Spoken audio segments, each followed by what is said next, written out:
గచ్చిబౌలిలో 7 అంతస్తుల భవనం కూలిన ఘటన కలకలం రేపుతోంది. ఈ ప్రమాదంలో శిథిలాల కింద చిక్కుకొని ఇద్దరు మృతి చెందగా పలువురు గాయపడ్డారు.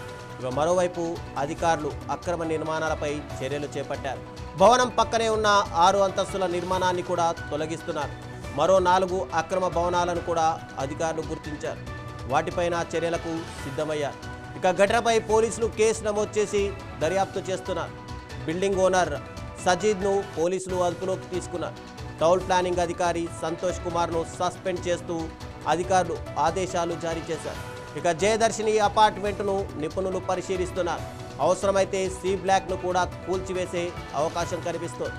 ఇక ఘటనతో గచ్చిబౌలిలో భయాందోళనలు నెలకొనడంతో హాస్టల్స్లో ఉంటున్న ఐటీ ఉద్యోగులు సురక్షిత ప్రాంతాలకు తరలిపోతున్నారు.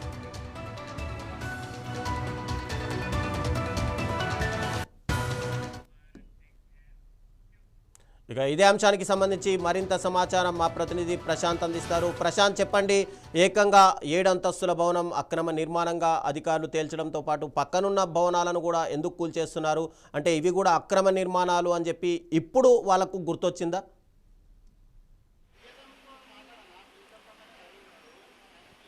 Thank you Ravichandra. మీరు అడిగిన ప్రశ్న ఇది కరెక్టే అని చెప్పుకోవాలి. ఇటు హైదరాబాద్లో జిహెచ్ఎంసి పరిధి ఉంటుంది. సో దాంతోపాటు ఇందులోనే మేజర్గా ఉండాల్సిన హౌస్ కావచ్చు, టౌన్ ప్లానింగ్ షిప్ అధికారుల చేతివాటంతోనే ఇప్పుడంతా కూడా ఇంత పెద్ద ప్రమాదం అయితే జరిగింది. ఇప్పుడు గచ్చిబౌలిలోని అంజయ్య నగర్లో జరుగుతున్న ఇప్పుడు శిథిలాలన్నీ తొలగిస్తున్న ప్రాంతానికి సంబంధించి మాట్లాడితే ఇది 7 అంతస్తుల భవనం అయితే పడిపోయింది. సో అది అంతా కూడా 50 గజాల స్థలంలోనే నార్మల్గా లిమిట్ ఉండాల్సిన దానికంటే ఎక్కువ మోతాదులో వాళ్ళు బిల్డింగ్ని 7 అంతస్తుల వరకు కట్టడంతోనే అది కెపాసిటీ కాయలేక ఆ బిల్డింగ్ మొత్తం కూడా నేల కొరిగిపోయింది. అక్కడ ఒక డ్రైనేజీ ఉందని, గతంలో నుంచి కాలువ ఉందని అందుకు చెప్పడం, సో అదంతా కప్పివేస్తూ బిల్డింగ్ని కట్టడం అయితే జరిగింది. సో దాని తర్వాత దాని పక్కన ఇప్పుడు కనిపిస్తున్న బిల్డింగ్ కనుక ఒకసారి అబ్జర్వేషన్ చేస్తే అది కూడా ఆల్మోస్ట్ 6 ఫ్లోర్ బిల్డింగ్తో పాటు ఒక పెంట్ హౌస్. ఇది కూడా 7 ఫ్లోర్ల బిల్డింగే. దీనికి సంబంధించి కూడా పోలీస్ అధికారులు దీనిపైన కూడా కంప్లైంట్ చేస్తూ, సో దానికి సంబంధించి ఆ లోపల ఎవరెవరు ఉన్నారో వారందరినీ ఖాళీ చేసే ప్రయత్నం అయితే జరిగింది. సో దాన్ని కూడా ఇప్పుడు జరుగుతున్న ఈ శిథిలాలన్నీ తొలగిస్తున్నారు. మరి కొద్దిసేపట్లో ఇదంతా కూడా శిథిలాలన్నింటినీ ఏదైతే స్లాబ్ వర్క్ ఏదో ఉంటుందో సో మొత్తంగా దాన్ని అందరినీ క్లియర్ చేసిన తర్వాత ఆ డస్ట్ మెటీరియల్ని బయటికి తీసిన తర్వాత ఆ బిల్డింగ్ని కొలాప్స్ చేసే పరిస్థితి రాబోతోంది. సో దాని తర్వాత ఈ చుట్టుపక్కల ప్రాంతాల్లో నాటరీ పద్ధతిలో ఇక్కడంతా రిజిస్ట్రేషన్ ప్రాసెస్ ఉంటుంది. గతంలో నాట్ పద్ధతిలోనే ఇదంతా జరిగిందనేది అధికారులు అయితే చెప్తూ ఉన్నారు. సో ఆ నేపథ్యంలోనే ఇంత మేరకు ఇంత భారీ మొత్తంలో అక్రమంగా కావచ్చు తన అధికారులతో చేతివాటం చూపించుకుంటూ ఇంతగా ఇన్ని ఎత్తులుగా బిల్డింగ్లు కట్టుకుంటూ, ఎందుకంటే ఐటీ హబ్గా ఈ ప్రాంతం ఉంది.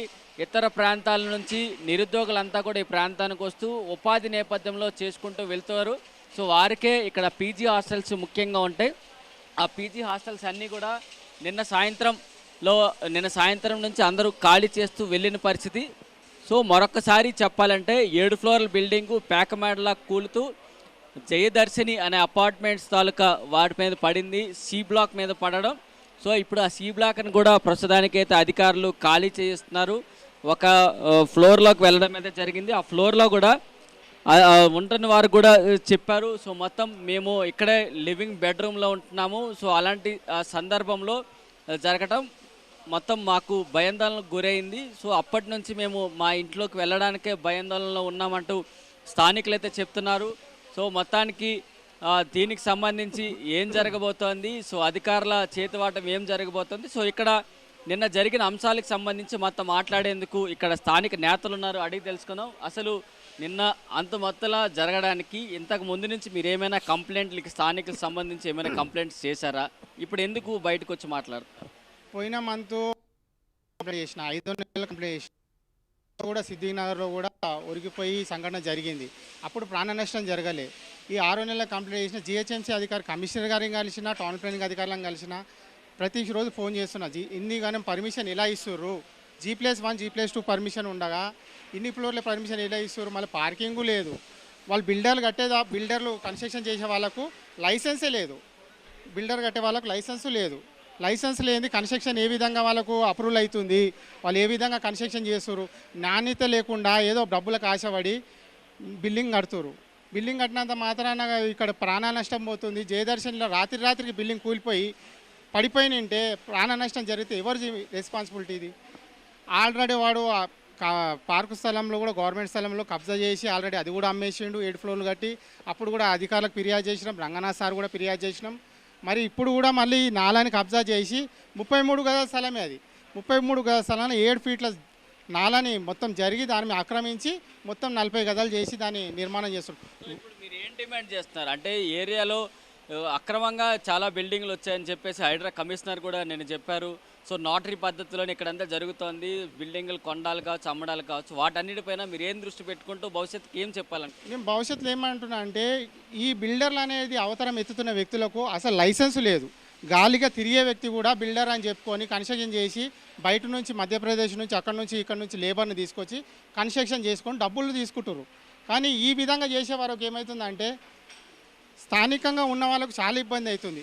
బిల్డింగ్ రాత్రి కూలిపోయి 5-6 నెలలలోనే 7-8 అంతస్తుల బిల్డింగ్ భవనం నిర్మాణం చేస్తారు 5-6 నెలలనే. ఈ అక్రమంగా నిర్మాణాల వల్ల చాలా ప్రాణాలు కోల్పోయే పరిస్థితి ఉంది. నిన్న 2 చనిపోయారు కార్మికులు. ఆ కార్మికులకి ఎవరు నష్టపరిహారం చెల్లించాలి అంటే బిల్డింగ్ ఓనరా, లేకపోతే బిల్డరా, లేకపోతే ప్రభుత్వమా? ఫస్ట్ అయితే ప్రభుత్వము నష్టపరిహారం చెల్లించాలి. ఎందుకంటే మేము ఫిర్యాదు చేసినా కానీ జిహెచ్ఎంసీ అధికారులు పట్టించుకోలేదు కాబట్టి ప్రభుత్వం ఫస్ట్ వాళ్ళకు ఆర్థిక సహాయంగా వాళ్ళకి ఏదైనా చేయాలి. తర్వాత నెక్స్ట్ బిల్డర్పై క్రిమినల్ కేసు నమోదు చేసి ఇంటి ఓనర్పై క్రిమినల్ కేసు నమోదు చేసి వాళ్ళకు ఆర్థిక సహాయం ఆయన నుంచి కూడా ఇప్పియాలి. ఎందుకంటే వాళ్ళు ప్రాణ నష్టంలో ఇప్పుడు ఉస్మానియా హాస్పిటల్లో పోస్ట్మార్టం జరుగుతుంది. ఆల్రెడీ బిల్డర్లు ఇలా హామీ ఇవ్వకపోతే ఆ పోస్ట్మార్టం తీసుకొచ్చి ధర్నా చేస్తాం. సో ఇది మొత్తంగా చెప్తున్నారు. నిన్న జరిగిన ఈ ఘటనలో 2 కార్మికులు చనిపోయారు. వారికి న్యాయం జరగకపోతే ఆ మృతదేహాలను తీసుకొస్తే ఇక్కడ ధర్నా చేస్తామంటూ కూడా చెప్తున్నారు. సో ఒక్కసారి ఫైనల్గా చూస్తే ఇక్కడ సి బ్లాక్ ఏదైతే ఉందో సి బ్లాక్కి సంబంధించి ఇక్కడ మరికొద్ది సేపట్లోనే ఈ బిల్డింగ్కు ఇన్స్పెక్షన్ చేయబోతున్నారు. సో ఇన్స్పెక్షన్ చేసిన తర్వాత ఈ బిల్డింగ్ సేఫ్టీగా ఉందా లేదని తనిఖీ చేసిన తర్వాత మాత్రమే ఇందులోకి అనుమతిస్తారు. ప్రస్తుతానికైతే 2-3 రోజుల వరకు మీరు ఇందులో నివాసాలుగా ఎవరైతే ఉన్నారో వారందరినీ ఖాళీ చేయాలంటూ పోలీసు అధికారులు చెప్పడం మీద జరిగింది. దీని తర్వాత దీనిపైన పూర్తిగా పర్యవేక్షణ చేసిన తర్వాత మొత్తం చెకింగ్స్ అయిన తర్వాత ఈ బిల్డింగ్స్లోకి అనుమతించే అవకాశాలు అయితే ఇప్పుడు ప్రస్తుతానికి నగరంలో నెలకొన్నాయి. సో ప్రస్తుతానికి రాయదుర్గం పోలీసులో ఏదైతే 7 అంతస్తుల భవనం కూలిపోయిందో అతను పోలీసుల కస్టడీలో ఉన్నాడు. ఆయన దగ్గర నుంచి పూర్తి వివరాలు తీసుకున్న తర్వాత ఆయనపైన ఎటువంటి చర్యలు ఉండబోతాయి. సో ఇంతవరకు టౌన్ ప్లానింగ్ సిప్ అధికారుల చేతివాటం కావచ్చు, మిగతా జిహెచ్ఎంసీ అధికారుల చేతివాటం ఏ విధంగా ఉంది, వారిపైన చర్యలు ఏ విధంగా ఉండబోతాయి అనేది తదుపరి అప్డేట్స్లో తెలిపే అవకాశాలు కనిపిస్తున్నాయి. Ravichandra, thank you Prashanth.